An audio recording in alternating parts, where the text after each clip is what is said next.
Okay, this is a long one.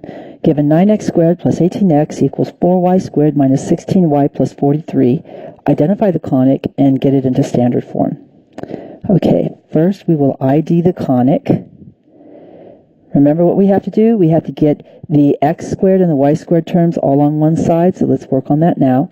We have 9x squared plus 18x. Let's go ahead and put parentheses around all those x's.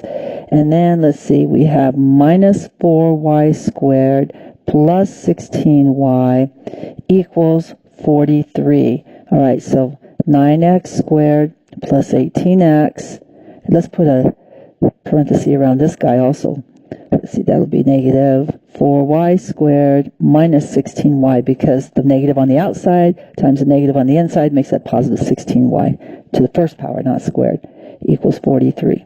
Now, to identify it, just notice now that we have the x squared and the y term, a squared term on the same side, the x squared and y squared terms have opposite signs. Okay, that's important. Opposite signs. Because that tells me what this thing is. That implies that this thing, the conic, is a hyperbola. Remember, you have to get both the x squared and the y squared on one side, and then check the signs on those dudes. They're different signs, so it's a hyperbola. Now let's get standard form. The standard form is going to have the negative sign in front of the y squared dude, so the standard form is going to be x minus h parenthesis squared over a squared, then the minus sign for this one, y minus k parenthesis squared over b squared equals 1. That's where we're headed. But we're going to have to complete the square to get it. So I'm going to bring this guy down here and work on completing the square. First, I'm going to factor out the coefficient of x squared, 9. It leaves parenthesis x squared plus, let's see, 2x, because 2 times 9 is 18. And bring out the negative 4. It's going to leave y squared, and let's see what else is going to leave. A negative 4y, because negative times the negative would make the final guy positive. And bring down the equal sign and bring down 43. Okay, now we're going to complete the square in both x and y.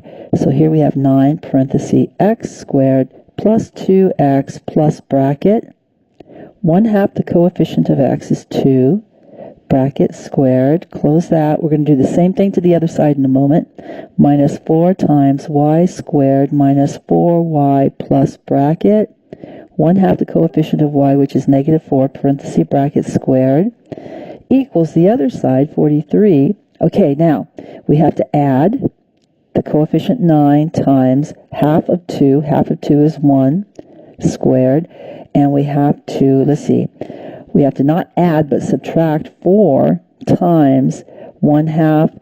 The negative 4 is negative 2 in the bracket squared. We see we had to bring along this factor of negative 4 with us, just like we had to bring along the factor of 9 with the other term, bracket, that we brought over. Okay, so this is 9. Now I can go ahead and factor this, because I know that 1/2 of 2 in the bracket is going to be 1 squared. So this is going to factor as x plus 1 as a square on the outside, and then minus 4 times y. Okay, this is going to be a minus 2 inside the bracket, so minus 2 parenthesis squared. Remember, we're using formulas in the back of our mind as we do that factorization. And over here we have 43 plus 9 times 1 is 9, minus 4 times 4 is 16. 43 plus 9 is 52, and then minus 16 gives us 36. All right, we're almost in the form that we have here where the star is. We need to get the right side to be equal to 1, so we're going to divide everything by 36. Divide everything by 36. Everything by 36. 9 divided by 36, well, it's 36 is the same as 4 times 9, so this becomes a 4, and this becomes a 1. This becomes a 1, and this becomes a 9. So I have x, if I do it very carefully for you, minus a negative 1 in parenthesis squared over 4, which is 2 squared, minus parenthesis y minus 2 parentheses squared over 9, which is 3 squared, equals this side 1. And we have our standard form. Gorgeous. And we're finished.